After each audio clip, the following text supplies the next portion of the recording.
Bonjour à tous et bienvenue devant le château de Gand. Adalbert de Gand a lié son nom à ce magnifique château de style typique de la Renaissance qu'il fit bâtir en 1853 en bordure de la plage d'Arcachon. Il n'y passa cependant jamais une seule nuit, sauf sur son lit de mort.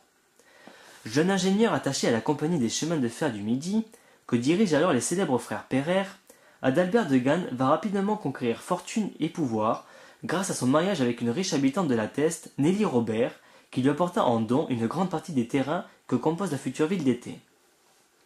En 1853, de Gand décide d'édifier en bord de plage un magnifique château de style néo-renaissance, style caractérisé par sa symétrie, sa perspective, ses fenêtres en croix et ses similitudes avec le style italien de l'époque.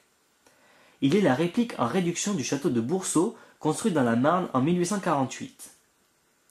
Les raisons de cette similitude ne sont pas parfaitement élucidées, mais on soupçonne de Gand d'avoir voulu ainsi rendre hommage à la comtesse de Mortemart qu'il courtisa sans succès pendant 4 ans et qui fut la fille de la veuve Clicquot à laquelle on doit précisément la construction du château de Boursault.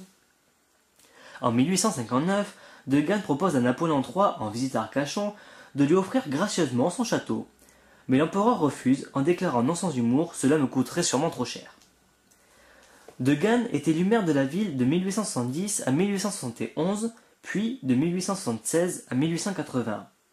Le château accueille alors de nombreuses expositions et de fastueuses réceptions, comme celle offerte en 1877 au président de la République de l'époque, le maréchal de MacMahon.